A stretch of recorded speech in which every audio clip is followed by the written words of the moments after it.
Happy Friday and welcome to a Trinity Family 5-Minute Friday. I'm Andrew, and this is Bree Weens, and we are a Trinity family. We're heading into a new series where we're going to talk about work and play and the importance of merging those together.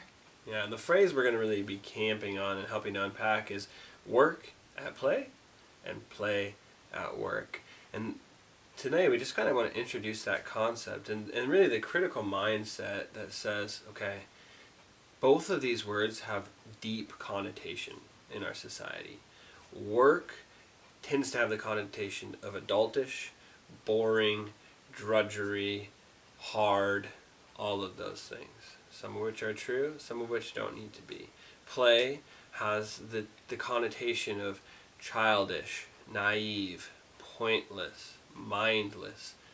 And what we want to really invite is understanding those connotations, understanding the messages we're sending to kids, and recognizing that fulfillment, happiness, fullness, all these things that we're looking for don't come in those extreme connotations of work and play, but come in work that is playful and play that is valuable and important. And pursued.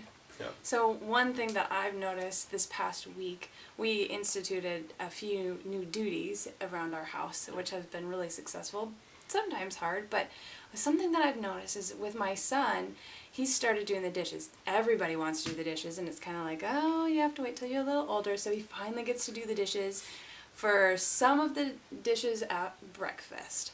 And I've noticed that for the first 10 minutes, he won't really do much with the dishes. He'll make sculptures with the bubbles. He'll play with the dishes in the water like a boat.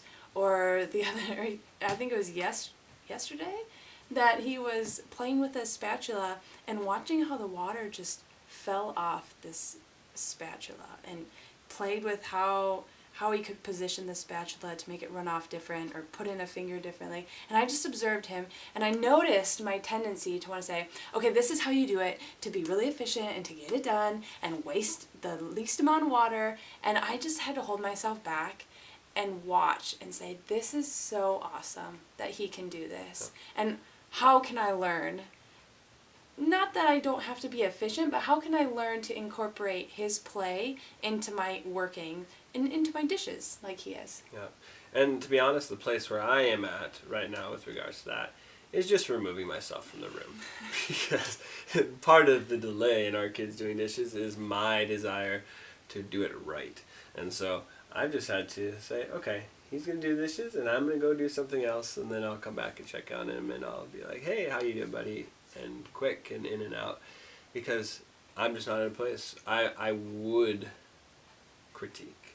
And so that's okay. And so we just really want to invite you into a journey and into a self-reflection time this week to ask yourself every day, just take 5 minutes at the end of the day and say, what messages am I conveying, am I living from with regards to work? And what messages am I sending to my children, and am I living from myself with regards to play? And just beginning to analyze those things and see the deep places that you categorize those things, and where does that seem healthy and where does it seem unhealthy, and where can you begin to make shifts. And so this whole series is going to be about us giving some practicals that we can do to play at work and to work at play, and we're going to just unpack this together. But this week we just really want to challenge you to think.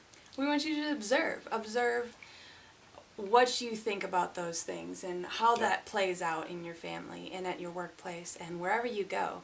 And power is in observing and knowing what's going on, and then we can break it down week by week a little bit more and see some more practical things that we can do. Yeah. So, go work and play. Play at work. Thank you for being in the Trinity family. Have a good week. Goodbye.